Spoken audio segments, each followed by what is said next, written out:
A major topic in this war, of which we have been discussing here in the I-24 News studios, has been that of the active soldiers and the reservists. As we mentioned earlier in the broadcast over the weekend, the IDF troop death toll has now risen to 156. And joining me now in studio is Zoe Burian, the founder of Startup Reserves for Israel. Thank you so very much for taking the time to be with me here this morning. Nice to meet you. Thank you for having me. I want to ask you a little bit about your organization. Tell us a little bit about what it is and where the idea came from to found it. Absolutely. So Startup Reserves for Israel was founded on October 10th after the devastating news of October 7th, became clear to all of us. My husband and I were reading an article about a founder who was nervous about the 30% loss of his workforce that he was experiencing, and we just wanted to do something to help. We had donated money to relevant organizations, but wanted to be more hands-on. So we created this organization that was aiming to, place a couple of Americans in Israeli tech startups, hoping that it would take off. And, amazingly enough, 750 people signed up in the first night. Through word of mouth entirely. So it's been really incredible to see the resolve of the global Jewish, people supporting Israel right now. What is it exactly when people register and want to take part in this? How is it that they assist the high-tech sector at the moment? So they sign up and they share what their areas of expertise are. If they're marketers, then they're paired with startups that are seeking marketing support. Sales individuals will support startups that are, seeking support in sales.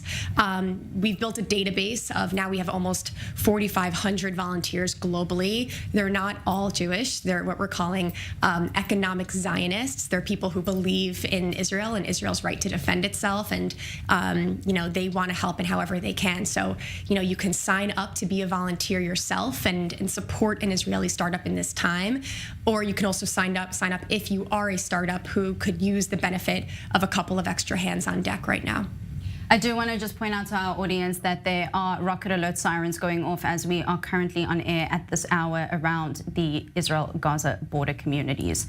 I wanted to ask you, Zoe, is this a manageable hiccup? How dire is the situation? You mentioned that there was concern around what was going to happen, the impact it was going to have on the economy as well as the startups, but explain a little bit to the audience about how dire of a situation it is to keep Israel's high-tech sector afloat.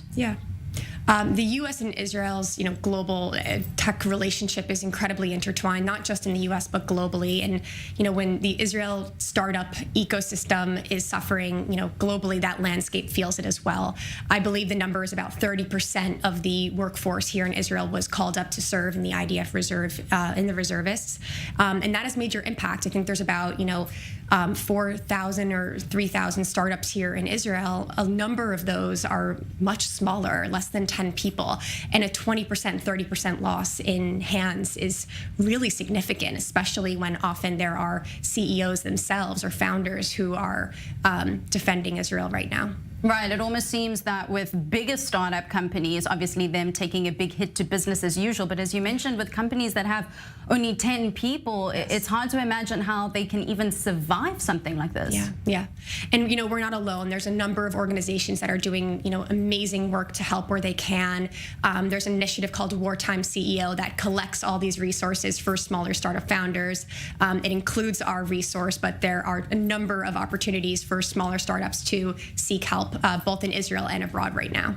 I'm really pleased that we're able to give you the platform here today to be able to explain what your idea was, and I'd like to ask you if you could speak to a little bit the audience in terms of how they can get involved. How is it that they can contact the organization or you, and what is it that they would need in order to get involved? Absolutely. We are welcoming all volunteers from all walks of life globally who are willing to donate 10 hours a week to Israeli startups that need the support right now. And any Israeli tech startups that would like a couple of extra hands on deck, we are here as a resource for you. You can go to startupreserves.org and follow the instructions for how to sign up if you're either a volunteer or a startup. And Zoe, just lastly, obviously this was an idea that was born given the crisis at the moment, as you mentioned, 20 to 30% of the workforce, a lot of them being reservists that put country before anything else, including career, which is a pretty remarkable thing for such a small state to do. Where do you see this going in the future? Is there a future prospects in a sense for your idea, or is it kind of just born to deal with a crisis? Yeah. It's a great question, and it's something that we think about a lot. We, of course, want to be there while the crisis happens, and God willing, it's over, in a few weeks, and we never have to worry about this crisis again. I think that through this, awful few months that we've all been living through, we've really seen that the need for Israel and U.S. tech relationships is something that is everlasting. And so there is a lot of opportunity to pivot the initiative into a more evergreen support channel for Israeli startups. Zoe Burian, the founder of Startup Reserves for Israel. I take my metaphorical hat off to you. Kudos to you and your husband on doing such outstanding work. Thank you so much. Thanks for having me.